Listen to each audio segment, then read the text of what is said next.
everyone, welcome back to my channel. Today's video is going to be my second anti-haul that I've made. I wanted to continue the shit I'm not buying, trends I'm not trying series. I know it's probably been long awaited. It was a pretty decent viewed video on my channel, so I wanted to keep it updated. I wanted to film this a while ago, but I kind of got into my rut, as we know, and I didn't really film for a while. So there were a lot of things that I made on my initial list that are too old to talk about, so I kind of updated it for more recent stuff. There's things that you want me to discuss in other videos, and please let me know, but I doubt it. I think we're all past the drama that we've experienced before, so we're more into the updated drama. There is some stuff that are pretty old that I want to keep on talking about because I think that they're important things to discuss, but other than that, these are pretty relatively new. So without further ado, let's get into the shit I'm not buying and trends I'm not trying for the rest of the year. So obviously I want to start this off with the shit I'm not buying. The Anastasia Beverly Hills Sultry palette that they just launched is definitely something that is not on my radar anymore. I initially posted this on an Instagram story saying that why do I always want all of these really boring palettes that they launch? Not to say that the Norvina palette ended up being as boring as I thought it would be, and the Soft Glam palette too. I said that it was kind of boring, but you know, this one was a little bit different. I think that the tone that everybody set for it too was pretty lukewarm. It was just like, okay, we got Soft Glam and then we got Norvina right after that, and they were both pretty boring and neutral, and now you're gonna give us something that's even more neutral than that has one bright color in it. And I was just like, listen, I guess I agree. I don't really think that it's that interesting. And even though the shadows probably are really decent, as they always are with Anastasia products, or almost always are, I don't think that they created anything that was unique enough for me to be like, oh, I want this. I feel like there were a lot of metallics in it and shimmers, and all of the mattes were just basic browns, and then there's that one matte pink shade, and it just didn't really make sense. Even though a sultry smoky eye is very quintessential for Anastasia and their brand and who they're selling their makeup to, it was just too neutral to make sense for the current market that we're in, especially because even though it is fall and it's a nice smoky neutral atmosphere right now, it's also very much with the colorful, really creative Halloween looks, so it didn't really make any sense for them to release this, and it was just basically Soft Glam Part 2, less warm and more neutral, and I just didn't feel inspired by it anymore. So eventually I was just like, okay, I don't really need this palette, so let me not get it. Why did you make this, and who did you think would actually get it? The hype around it was completely, it was like crickets. And even though people got really aggressive about it, and I was just like, relax, they don't really do anything that creative for their content, so why are we getting into a fight over this? It's just a makeup palette. But I could understand why people are just frustrated that a brand that is known for making really good quality eyeshadows decided to completely go the neutral route with most of their eyeshadow palettes. But then when they created really interesting palettes like the Prism palette and Subculture, all they got was hate for it because of the quality of the shadows and how they didn't feel like the shadows went together in the palette itself. So no, I can't really blame them for doing what they did and just sticking to what they know. Evidently, it just doesn't seem interesting enough for me to buy. Another kind of subdued, not as dramatic kind of thing for a trend I'm not trying is the keto diet. I don't know if you guys have heard about this diet, but it's the latest craze between Instagram influencers and YouTube influencers. It's the diet that everybody is following right now. It is basically a diet that is comprised of high fat, low to no carbs, and a large lengthy amount of vegetables, and also losing a lot of substantial weight. Now, I'm the type of person where my diet is already fucked as it is, so I don't really want to try anything new. I'm lucky if I eat at least 2 meals a day. That's the type of person that I am. I've always been bad about my eating habits, especially when it comes to having to make my own food. I'm very lazy. Not only do I think that this would be a bad diet for me personally, it's just that I don't want to try any diets at all. But I feel like it's gotten to the point where it's a trend, a really big trend that I think that people aren't taking very seriously. They're not going to their doctors, really examining what they have to eat and what they're not allowed to eat. And the whole point is to put your body in a ketosis, which is a type of metabolic state of being that runs off of the high fat, low carb kind of thing. And because they see that it's a trend that loses a lot of weight for you, they really think that they could do it. And I'm just worried about people's safety. This turned very dramatic really quickly. eventually, even though I said it wasn't gonna be, but I think that it is just like a funny thing that like all these diet fads, like they come and go, and even though us as a society are like enough with the diets, we create a new one. And even though this seems like it's really healthy, I'm sure a lot of the diets that were fads in the past seem very healthy as well,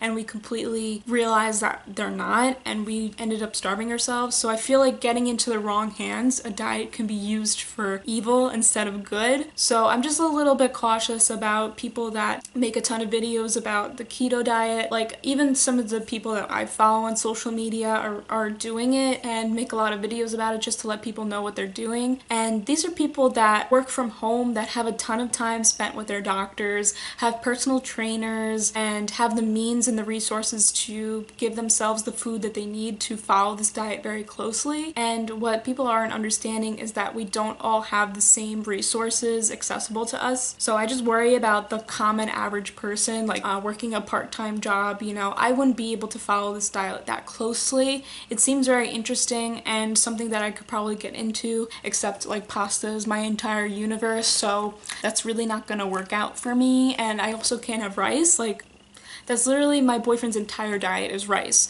So this is just not a thing that I want to try, a trend that I don't want to try, rather. It's just not something that I'm into. So beyond it being something that I'm concerned with personally, it's just also something that is just so silly to me. Even though it seems like it's really good, I just don't think that it's like worth it. I don't want to get sick before I get healthy, you know what I mean? So I'm really not about it. Some more shit I'm not buying is the Urban Decay Cherry collection. I watched a couple of reviews on this. Once again, it's just one of those things that doesn't seem that interesting to me, but more than that, I'm just really pissed off with the color names. Like, nothing seemed like it was completely related to cherries. It had a lot of missed opportunities, I felt like, to name things cherry based. Like, I don't know. I was just like really petty pissed. Like, it's not really a big issue, but I just feel like they had a lot of missed opportunities there. And I just hate that everybody is starting off their videos like, oh, they're discontinuing the original Naked palette. Like, listen, Urban Decay is on my shit list forever just because of the type of shit that they put in their products, or used to put in their products rather, and how they've completely just built up all of their support from overdone hype and relying on a simple shadow method that is not what the girls want these days, you know? I feel like everybody wants high pigment. Even though I know that they have the blendability, I just feel like they're just too neutral. I'm the type of person that wants something that's like high impact. Even though I love a good neutral look, I still want something that's going to have a lot of pop to it. And the obsession seems to be for this fall season to rely on plums and cherry colors, and I'm just not really a fan of that. I have so many like red toned purple pink shadows. I'm even wearing pink on my eyes today. I think that to do another look or another collection from any type of brand that is focused on pinks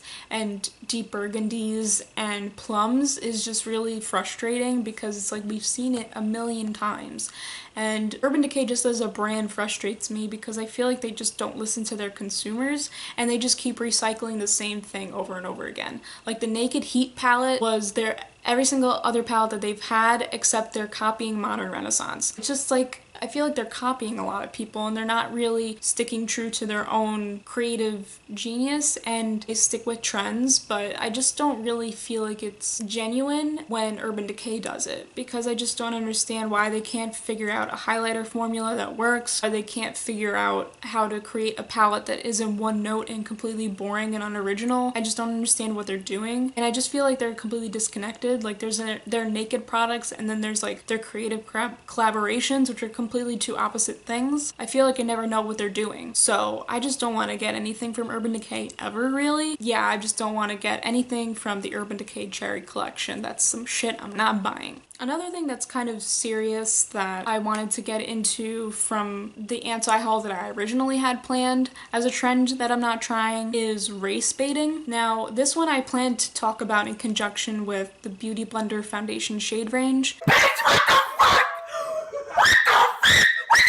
What is worth talking about is these brands who are constantly releasing foundation and concealer ranges that are either too small and don't think about every single complexion, or too large but not enough deeper shades. Just brands in general that come out with a really large shade range to kind of fit a standard but aren't really paying attention to who's actually going to be wearing their products. Now this is why I call it race baiting, because I feel like no matter which direction you go in, whether you have too little or too many, you are pandering to an audience of darker skinned people that are going to get frustrated and going to cause so much controversy that it's going to outshine the product itself, and people are going to buy the product because of the negative association and the controversy, even though no one has actually tried the product yet. So what I am basically saying is that I really hate the trend of brands using Black people and darker skinned individuals for their own personal gain. Whether they're making them pissed off or they are making them love them, they are using Black people and darker skinned people that they can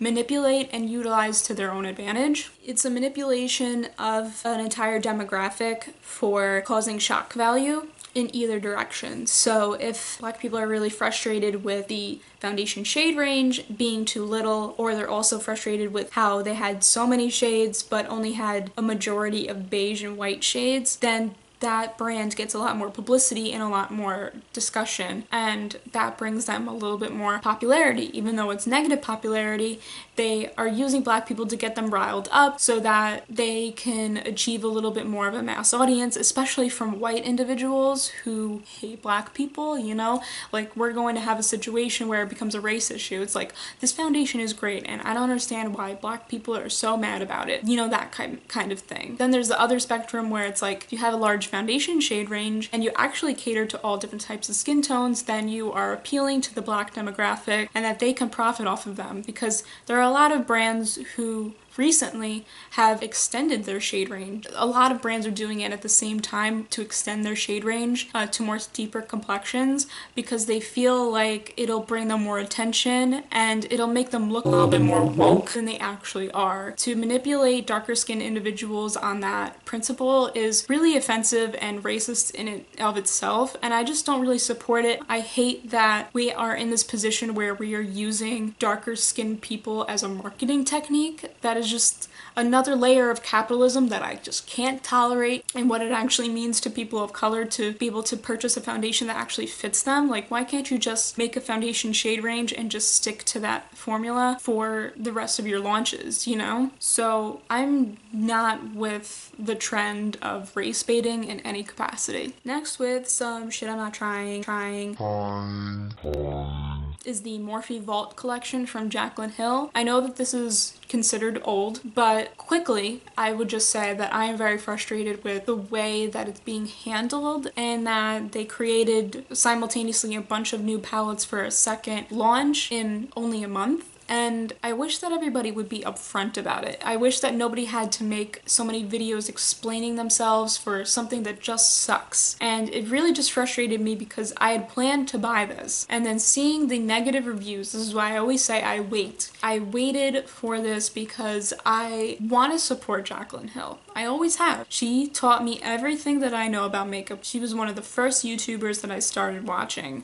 It was just really depressing to see how she reacted to everything. She tried to manipulate the story. Her bullshit was called out like immediately without hesitation, because there were so many lapses in her argument. Also, the fact that she is being blamed for all of this when it isn't even her brand or her company. Even though she approved everything initially, she has other people behind her that are working on that with her and are creating the formulas. And I'm just kind of sad for her, and I'm sad for the way that things went. And I'm just internally frustrated that a woman that I support so much is constantly tore down, but is also constantly doing stuff that is shady. Even though she's not a terrible person, I think that she isn't smart when it comes to business and just reacting to criticism. In another way, it's just really frustrating for me as a consumer that wants to support her. So I won't be picking up that collection, but I don't know, I'm just extremely disappointed in what transpired, and so for that reason I won't be buying the Morphe Vault collection. Another brief thing, because I want to talk about this in an extended video, I have a lot of plans for this. The copying of beauty YouTubers in particular, of Shane Dawson and his formula for videos, has been the most annoying thing ever. The most annoying trend, if you will. So it's something that I am not going to do. These YouTubers are just using the Shane Dawson documentary method, which is a very loose term, the formula of making themselves into a documentary spectacle to kind of explain their faults as a person, to explain the faults of others as people, to expose others, to guide people through their lives, kind of make excuses for the way that they act without another third party interviewing them. Incredibly frustrated and incredibly annoyed. Like, how are you going to rip off an entire idea because you saw how many views it gave this other person, so you want to try to copy the formula with no real substance to it, you know? I think that people just want themselves to be redeemed, and they feel like they have to recreate this entire emotional series period drama to make themselves feel relevant again and make themselves feel better about who they are.